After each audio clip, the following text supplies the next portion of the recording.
मैं इमरान खान हूँ। नाजरीन, परेशानी बढ़ती जा रही है। बलूचिस्तान और कश्मीर की जो इस वक्त सूरत हाल है, इन्हें अंदाज़ा भी नहीं है पाकिस्तान की एस्टेब्लिशमेंट को कि ये किस आग के साथ खेल रहे हैं। ना इन्हें तारीख का इदराक है, ना ये इन लोगों के बारे में जानते हैं, और ना इन्हें लोगों के शऊर का इस वक्त अंदाज़ा है। लोग किसी और तरह निकल गए हैं, वो कुछ और सोच रहे हैं, जबकि ये बहुत पीछे रह गए, 40 साल 50 साल पीछे। ना इनसे अब बयानिया बन रहा है और ना चीज़ें इनके कंट्रोल में आ रही हैं। एक बहुत बड़ा फेलियर इनके सामने आकर खड़ा है और ये किसी और पर मलबा भी नहीं डाल सकते। यानी मलबा किस पे डालेंगे? मैं आपको बताने वाला हूं कि DGISPR की जो मुलाकात हुई आज से चंद दिन पहले सहाफ़ियों के साथ, उसमें से मैंने आज कुछ खबरें निकाली। ये बिल्कुल ऑफ द रिकॉर्ड मुलाकात थी। उसमें DGISPR ने सहाफ़ियों पर दबाव डाला कि फ़लानी फ़लानी चीज़ें आपने करनी है, और सहाफ़ियों ने उसके हवाले से सवालात किए। कुछ सवालात बड़े सख्त भी हुए और DGISPR के पास उनका कोई जवाब नहीं था। अब मैं आपके सामने रखूँगा कि सहाफ़ियों के साथ DGISPR की क्या बातचीत हुई और किस तरीके से बातचीत हुई। एक तो DGISPR ने सहाफ़ियों को ये हुक्म जारी किया कि आप भारत के खिलाफ जितना ज़्यादा हो सके वो आप अपने मीडिया को कवरेज दें। यानी जितनी ज़्यादा भारत के मामलात पे आप कवरेज कर सकते हैं, आप कवरेज करें। और DGISPR ने जो दावा किया वो ये था कि भारत बहुत जल्दी टुकड़े टुकड़े होने जा रहा है। आपने टीवी चैनल्स पर यही बताना है कि भारत के टुकड़े होने जा रहे हैं और भारत कई हिस्सों में टूटने वाला है और भारत के पास कुछ भी नहीं बचेगा, वो बुरी तरह तबाही के दहाने पर पहुंच गया। अब ये DGISPR ने मीडिया को जो ब्रीफिंग दी, जो बातचीत उनके साथ की, उसमें ज़्यादा चीज़ें उन्होंने भारत के हवाले से की।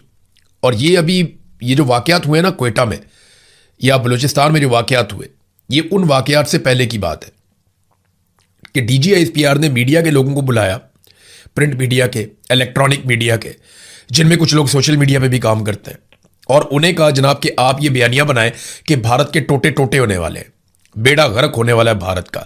तो अब सहाफ़ियों ने कुछ सवालात किए जिनके बिल्कुल उनके पास जवाब नहीं थे। एक सहाफ़ी ने पूछा कि जनाब अगर भारत के टोटे टोटे होने जा रहे हैं तो बैनुल अक़वामी मीडिया में ऐसी कोई स्टोरी क्यों नहीं आ रही? आप हमें कह रहे हैं कि हम ये कहना शुरू कर देंगे भारत के टुकड़े होने जा रहे हैं, लेकिन हमारे पास ऐसी कोई कंफर्म इत्तला नहीं है या भारत से ऐसे कोई ऑप्टिक्स नहीं आ रहे, ना ही इंटरनेशनल मीडिया ऐसी कोई स्टोरी रिपोर्ट कर रहा है। तो हम ये कैसे कह दें जब इंटरनेशनल मीडिया ये नहीं कह रहा, किसी तरफ से कुछ ऐसी खबर नहीं आ रही? तो इस पे DGISPR के पास जवाब नहीं था। वो यही कह रहे थे कि मैं आपको बता रहा हूं ना, भारत के टुकड़े टुकड़े होने जा रहे हैं, उनकी पॉलिसियां बहुत ख़राब हैं, उनका बेड़ा गर्क होने जा रहा है। तो आप ये खबरें चलाएं अपने मीडिया के ऊपर, आप बताएं भारत का असल चेहरा पूरी दुनिया को। ये वो बार बार कह रहे थे। एक सहाफ़ी ने वहाँ पे, गालिबन ये कोई प्रिंट मीडिया के जर्नलिस्ट हैं, उन्होंने कहा जनाब कि टीवी चैनल्स तो टके टोकरी हो गए हैं पाकिस्तान में और मीडिया की अहमियत ख़त्म हो गई है। सोशल मीडिया के ऊपर अगर आप बात करते हैं तो भारत जो है वो उसको महदूद कर देता है, रिपोर्ट भी करता है। तो यहां अब आप अपना बयानिया कैसे चलाएंगे? मीडिया की तो क्रेडिबिलिटी खत्म हो गई। पाकिस्तान के मीडिया को तो लोग अब सुनते ही नहीं, हम अपनी मर्जी से कोई खबर दे ही नहीं सकते। तो जब हम ये खबरें देंगे तो लोग इनका असर ही नहीं लेंगे। जब ये कहा गया तो DGISPR ने कहा जी आपको सिर्फ अपनी फिक्र रहती है, आप कुर्बान कर दें अपने चैनल्स और आप पाकिस्तान की खातिर इतना नहीं कर सकते, तो आपको भारत के खिलाफ बात करने में क्या प्रॉब्लम है? तो वो और तरफ ले गए मामले को, जबकि कहा यह गया था कि आपने तो मीडिया को तबाह बर्बाद कर दिया, मीडिया की तो क्रेडिबिलिटी खत्म हो गई, इंटरनेशनल मीडिया में यह खबर चल नहीं रही कि भारत के टुकड़े होने जा रहे हैं। तो आप हमें यह कह रहे हैं कि हम ये खबर चला देंगे भारत के टुकड़े होने जा रहे हैं, हालांकि हमारी तो क्रेडिबिलिटी पहले ही खत्म है। हम तो किसी और बैनुल अक़वामी मीडिया को कोट भी नहीं कर सकते इस मामले में। फिर एक सवाल किया गया, लेकिन DGISPR ने पहले इससे एक जो है वो दावा किया। उन्होंने कहा जी सिंध तास मुआहदे पर हम कोई कंप्रोमाइज नहीं करेंगे और ठोक देंगे, मौका आएगा हम ठोक देंगे, हम अपना पानी भारत को नहीं देंगे। इस पे एक सहाफ़ी ने पूछा कि जनाब आप बताएं कि आप करेंगे क्या? भारत ने आपका पानी रोक लिया है, इस वक्त रोका हुआ है, आप भाग दौड़ कर रहे हैं, तो आप करेंगे क्या? क्या आप भारत पे हमला करेंगे पानी छुड़वाने के लिए? तो DGISPR ने इसका कोई जवाब नहीं दिया। वो इसका कोई तसल्ली बख्श जवाब नहीं दे पाए कि भारत पे हमला करेंगे या पानी को ज़बरदस्ती छुड़वाएंगे या नहीं छुड़वाएंगे। फिर एक और सवाल किया गया कि जनाब आप ये कहते हैं कि भारत टुकड़ों में तकसीम होने जा रहा है, अगर एक मुल्क टुकड़ों में तकसीम होने जा रहा है, वो टूट रहा है, तो फिर आप उसके साथ इस वक्त जो ट्रैक 2 डिप्लोमेसी है वो क्यों कर रहे हैं? ये मैं आपको बता देता हूं कि पाकिस्तान इस वक्त भारत के साथ डिप्लोमेसी कर रहा है। ट्रैक टू डिप्लोमेसी के राउंड्स भी हो चुके हैं 2-3, और ये भारतीय मीडिया में रिपोर्ट भी हो रहा है, पाकिस्तानी मीडिया में भी, और मुख्तलिफ जगहों पे इंटरनेशनली ये रिपोर्ट हो रहा है। और पाकिस्तान ने इसकी कहीं पे कोई तरदीद नहीं की। किसी जगह पे पाकिस्तान की सरकार से जब सवाल किया गया, बैनुल अक़वामी मीडिया ने किया कि जनाब ट्रैक टू डिप्लोमेसी चल रही है, तो पाकिस्तान ने उसकी तरदीद नहीं की। जो खबरें बैनुल अक़वामी मीडिया में आई उनमें भी पाकिस्तान की हुकूमत ने इस बात की तरदीद नहीं की कि बैकडोर चैनल से पाकिस्तान के भारत के साथ इस वक्त राब्ते जारी हैं और डिप्लोमेसी की जा रही है कि पानी हमारा छोड़ दें। मैं इसके हक में होना चाहिए राब्ता, पानी अपना छुड़वाना चाहिए। लेकिन अगर एक मुल्क के टुकड़े होने जा रहे हैं और बहुत जल्दी वो मुल्क टूटने जा रहा है, तो ऐसे मुल्क जिसके टुकड़े होने जा रहे हैं उससे फिर आपको राब्ता करने का फायदा क्या? आप उसके साथ ट्रैक टू डिप्लोमेसी क्यों करते हैं? तो DGISPR के पास इस सवाल का भी कोई जवाब नहीं था।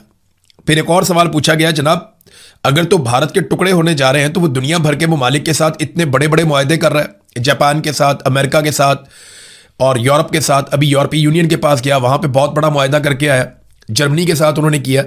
तो भारत दुनिया भर के साथ बड़े बड़े मुआहदे कर रहा है और बैनुल अक़वामी तमाम कॉन्फ्रेंसिस के अंदर वो शामिल हो रहा है। आप कह रहे हैं उसके टुकड़े होने जा रहे हैं, तो उन ममालिक को नहीं पता इसके बारे में?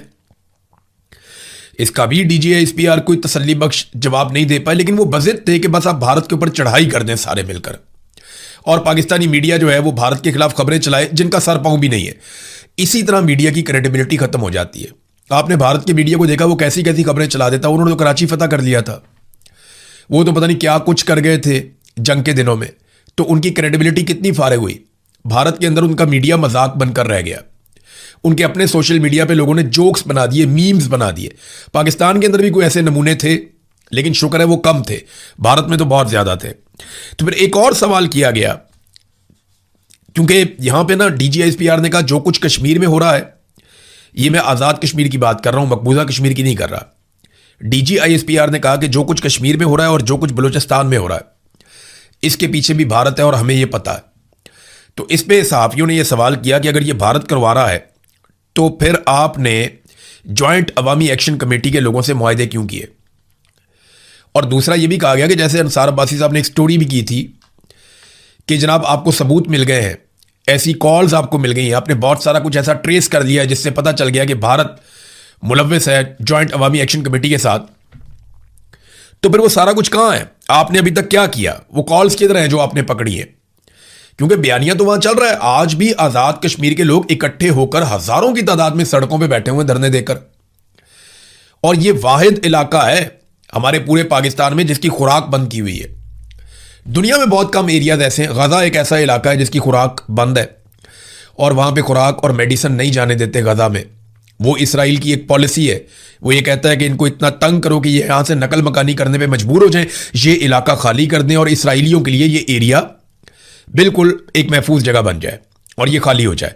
फिर वहां पे डोनाल्ड ट्रंप का बहुत बड़े बड़े जो है वो रिजॉर्ट्स बनाने का प्रोग्राम है, बहुत ज़बरदस्त किस्म के वो सैरगाहें वहां पे बनाना चाहता है, दुनिया की बेहतरीन वहां पे फैसिलिटीज ला के वो चाहता है कि अमीर तरीन लोग जो हैं वो अयाशी के लिए वहां पे गजा में जाया करें।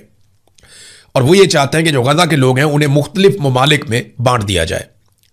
मुसलमान ममालिक जिम्मेदारी लें, कोई 2-4 लाख कहीं चले जाएं, 1-2 लाख कहीं चले जाएं, 50,000 कहीं चले जाएं, तो अलग अलग मुल्कों में इनको तकसीम कर दिया जाए गजा के लोगों को। ये वो चाहते हैं। तो उसके लिए वो वहां पे दवाइयों को भी रोकते हैं और खुराक को भी रोकते हैं। अब कश्मीर के अंदर भी जो सड़कें कश्मीर में जा रही हैं उन पे अगर आप ट्रेवल करें, इस वक्त बहुत सारे मुसाफिर जो वहां से जाते हैं उन्होंने वीडियोस बनाकर हमें भेजी। कुछ वीडियोस को मैंने पब्लिक भी किया, सोशल मीडिया पे भी, अपने प्लेटफॉर्म पे भी मैंने आपको दिखाया कि वो ट्रकों को रोक दिया जाता है जो खुराक लेकर जा रहे हैं, जो गंदम लेकर जा रहे हैं, जो फ्लोर मिलों के अंदर जा रहे हैं कि जनाब यहां पे अब आटा पीसेंगे, लोगों को मिलेगा। तो लोगों के लिए बड़े प्रॉब्लम्स हैं। बच्चे स्कूल नहीं जा रहे, काम धंधा सारा बंद है वहां पे, सड़कें बंद है वहां पे, लोग बार बार एहतजाज करने के लिए निकलते हैं और कई जगह पे जो उम्मीदवार वोट मांगने आए उनको फेंटी लगाई है अवाम ने। अभी मैं एक विजुअल देख रहा था, उसमें पीपल्स पार्टी का एक कैंडिडेट वोट मांगने के लिए आया, खवातीन ने और बच्चों ने मार मार के भगाया। तो खवातीन आगे से पत्थर मार रही हैं, बच्चे आगे से डंडे मार रहे हैं कि भाग जाओ यहां से, खबरदार यहां पे आए वोट मांगने के लिए, हमारी लाशों के ऊपर तुम वोट मांगने के लिए आ गए हो। तो कश्मीरियों के साथ जो कुछ भी हुआ ना, वो एक वीडियो है 35 मिनट की रावला कोट की, वो सारे विजुअल इकट्ठे करके उन्होंने जोड़ दिए हैं। वो 35 मिनट की आप वीडियो देख लेना, आज मैंने उसके कुछ मनाजिर देखे हैं तो आपका दिल दहल जाएगा। जिस तरीके से रावलाकोट के अंदर लोगों को मारा गया है ना, ऐसा तो दुश्मन मुल्क के अंदर नहीं किया जाता। सिक्योरिटी फोर्सेस ने ना मस्जिद का लिहाज किया, ना अस्पताल का लिहाज किया, ना किसी और जगह का लिहाज किया। हर जगह पे शहरियों को निशाना बनाया, बहुत मारा लोगों को, बेशुमार लोग जख्मी भी हुए। अस्पतालों के अंदर जख्मियों को भी मारा गया, आके डंडों के साथ मारा गया। तो बहुत अजीबोगरीब मनाजिर हैं जो मैंने देखे हैं। मैंने भी वो पूरी वीडियो नहीं देखी, मेरी हिम्मत नहीं पड़ रही थी कि इस तरह से हो सकता है कि अपने ही लोगों को ऐसे मारा जाए, ऐसे ही उनके साथ ज्यादती की जाए। बहरहाल DGISPR ने ये सारी चीज़ें डिमांड की और जब सवालात उनसे किए गए तो उन सवालात के उनके पास कोई तसल्ली बख्श जवाबात नहीं थे। बलूचिस्तान से नाजरीन, क्योंकि धरना भी वहाँ पे जारी है, दावा ये किया जा रहा था कि धरना ख़त्म हो गया, रास्ते खुल गए हैं, लेकिन इसके बावजूद जो रिपोर्ट्स आ रही हैं धरना जारी है। वहाँ पे लोग एहतजाज कर रहे हैं। एहतजाज किस लिए कर रहे हैं? वो ये कहते हैं कि हमें दुश्मन ने नहीं मारा, हमें अपनों ने मरवाया है। वो ये कहते हैं कि हमें प्लानिंग के तहत मरवाया गया ताकि जो मकामी अफराद हैं वो जरगे बुलाएं, वो बहुत बड़े बड़े अपने कबायली फोर्सेस तैयार करें और वो हथियारबंद होकर बंदूकें उठाकर TTP के साथ और रियासत जिसकी तरफ इशारा करे वो उसके साथ लड़ पड़े। तो इसलिए ये सारा एक मामला होने दिया गया। अब वो इस बात के ऊपर पूरी तरह से कन्विंस्ड हैं। वो ये कहते हैं बलूचिस्तान के लोग कि ये जो हमारे बच्चे या हमारे जो नौजवान शहीद हुए हैं, ये दुश्मन ने शहीद नहीं किए, ये हमारे अपनों ने शहीद करवाए हैं। इन्हें ऐसा किया गया कि बांध के हवाले कर दिया गया कि मार लो। 5 घंटे तक वो मदद मांगते रहे और 15 मिनट की दूरी के ऊपर मदद थी। मदद उनको 5 घंटे तक नहीं मिली और उनको नजर आ रहा था कि वो अब शहीद हो जाएंगे। और उनके लवाकिन ने इंटरव्यूज दिए, वो बताते हैं जनाब वो हमारे साथ राब्ते में थे। तो बलूचिस्तान के मामले में ना इस वक्त बहुत हसास हो गई है पाकिस्तान की मिलिट्री एस्टेब्लिशमेंट।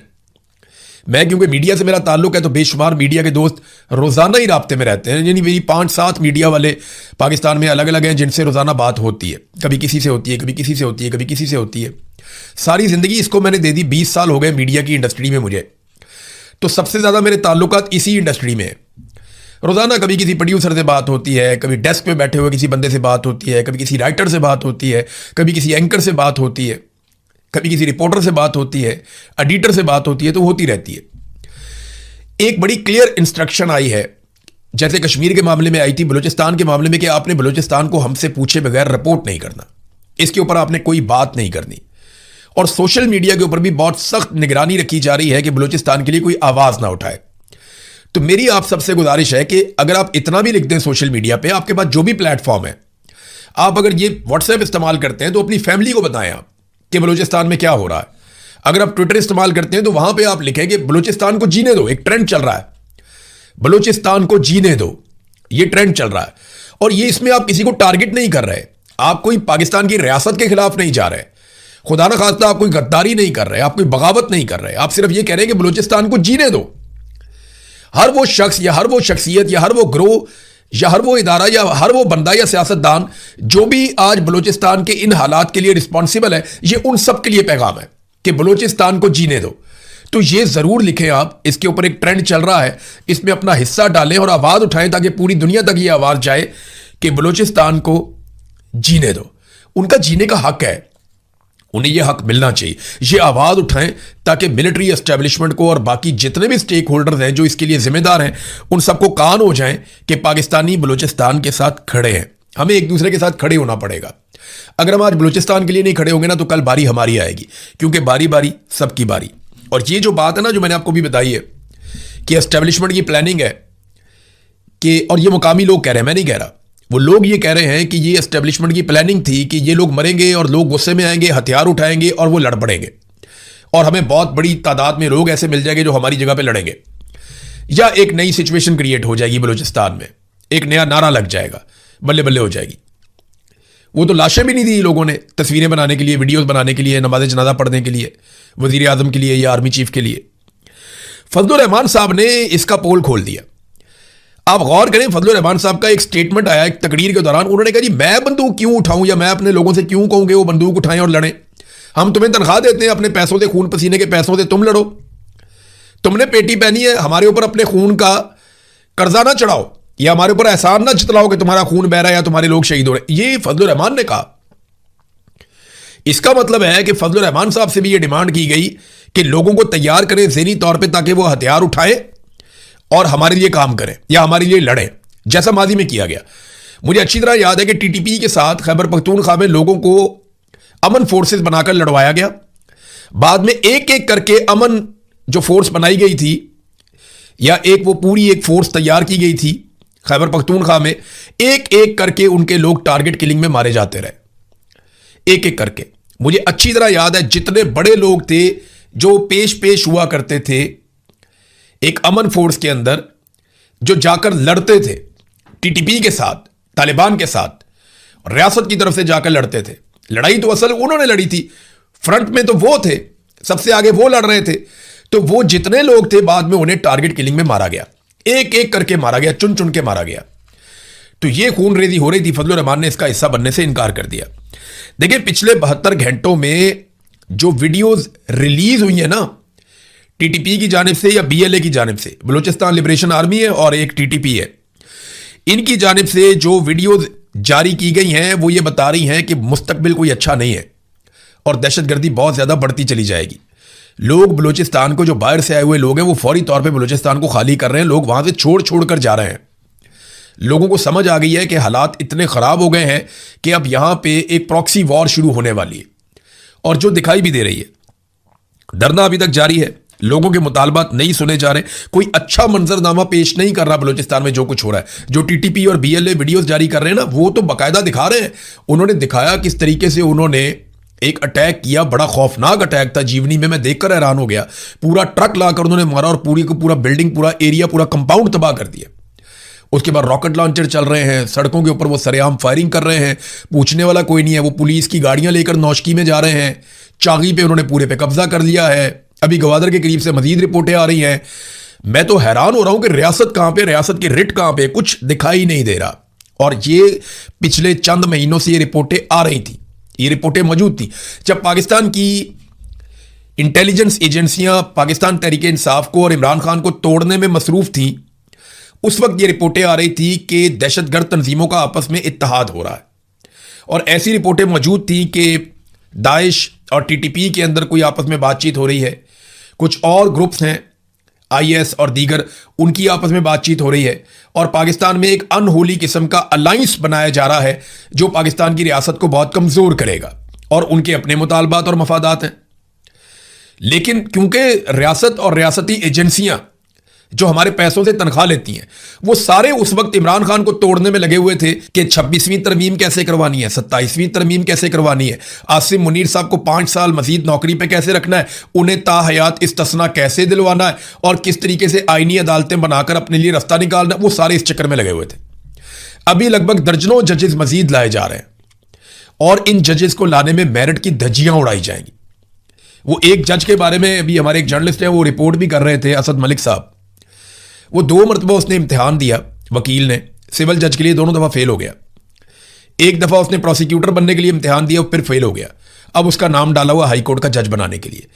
तो ये ऐसे बंदों को लेकर आएंगे जिनके जरिए से ये अपने काम निकलवाएंगे। जितने नालायक जज पहले लाए गए हैं, अगर मजीद ऐसे ही जज लाए जाएंगे तो पाकिस्तान इसकी कीमत चुकाएगा। एस्टेब्लिशमेंट के तो छोटे मोटे काम है, वो तो निकलवाते रहेंगे इन जजों से, लेकिन आप ये देखिएगा कि कंप्रोमाइज जजेस जब आएंगे तो इसका पाकिस्तान को और पाकिस्तान के निज़ाम इंसाफ को कितना बड़ा नुकसान होगा, आप सोच भी नहीं सकते। अब नादरीन आ जाए एक और चीज़ जो अलीमा खान साहिबा के बारे में है, उस पर हम ज़रूर बात करेंगे। अलीमा खानम ने निकलने का फैसला किया, एक नई तहरीक जन्म ले रही है पाकिस्तान तहरीक इंसाफ के अंदर और एक एनर्जी आ रही है कि ठीक है, कम से कम एक ऐसी शख्सियत है जिसके बारे में हमें यह पता है सबको कि ये इमरान खान को धोखा नहीं देगी, उसकी पीठ में छुरा नहीं घोंपेगी और इसके अपने कोई सियासी मफादात भी नहीं है। ना इसने मिनिस्टर बनना है, ना इसने वज़ीर आज़म बनना है, ना इसने वज़ीर आला बनना है, इसका कोई ताल्लुक ही नहीं है इसके साथ। वो अपने भाई के लिए पहले भी आई थी, वो अपने भाई के लिए फिर आ गई। मुशर्रफ के दौर में जब इमरान खान साहब के साथ ज्यादती की गई थी, तब भी इमरान खान साहब की बहनें निकली थी, उन्हें गिरफ्तार भी किया गया था। तो ये वो बहनों के तौर पर सामने आई है। माजी में भी आती रही हैं बहनें, बीवियाँ, रिश्तेदार, बेटियाँ, ये निकल कर एहतजाज करते रहे और अब वो दोबारा से इस तहरीक को चला रही हैं और लोग उनको बहुत अच्छा रिस्पॉन्ड कर रहे हैं। जिन लोगों ने थोड़ी बहुत तनकीद की उन लोगों को सफाइयां देनी पड़ गई क्योंकि धोकर रख दिया पाकिस्तान तहरीक इंसाफ के सोशल मीडिया ने या ओवरऑल सोशल मीडिया ने इसके ऊपर बहुत जबरदस्त और खौफनाक रिएक्शन भी दिया। अब अलीमा खानम को अगर ना रोक पाई एस्टेब्लिशमेंट तो ये एक तहरीक बहुत बड़ी बन जाएगी और एस्टेब्लिशमेंट पे दबाव बनेगा। फेलियर तो इनका बहुत बड़ा हो गया। इन्हें समझ नहीं आ रही कि ये मुद्दा किसके ऊपर डालें, क्योंकि पौने 2 साल से पाकिस्तान तहरीक इंसाफ ने कोई बड़ा एहतजाज नहीं किया, वो निकले नहीं एहतजाज करने के लिए, तो फ्री हैंड है हुकूमत को। जबकि कोई ऐसी रुकावट इनके रास्ते में नहीं थी, डोनाल्ड ट्रंप का बूट भी इनके गले में लटका हुआ था, तो किसी किस्म की रुकावट नहीं थी कि ये तरक्की ना कर पाते। लेकिन इतना बड़ा फेलियर हुआ कि दहशतगर्दी में पाकिस्तान सबसे नंबर 1 पे आ गया। पासपोर्ट पाकिस्तान का इन्होंने बेड़ा गर्क करके रख दिया। सरमायाकारी पाकिस्तान से 100 अरब इन्होंने लेकर आने थे, $100 अरब पाकिस्तान से निकल गया। महंगाई अपने अरूज पे पहुंच गई, बेरोजगारी और गुर्बत में इजाफा हो गया। कोई एक चीज भी पाकिस्तान में बेहतर नहीं हुई, बल्कि पाकिस्तान में कर्जों के नए रिकॉर्ड इन्होंने कायम कर दिए। अब अगर आप प्लस और माइनस करें तो सारा माइनस ही माइनस है, प्लस है कुछ नहीं। तो अब ये मुद्दा किस पे डालें, इनको ये भी समझ नहीं आ रही। हुकूमत मुकम्मल तौर पे कोलैप्स हो चुकी है, पूरा रिजीम फेल हो चुका है और अब उन्हें किसी पे तो डालना होगा। डालें किस पे? तो अलीमा खानम को ऐसा लगता है कि गिरफ्तार किया जाएगा। नजम सेठी ने यह खबर सुना भी दी कि अलीमा खानम को गिरफ्तार किया जा सकता है, उन्हें सजा सुनाई जा सकती है।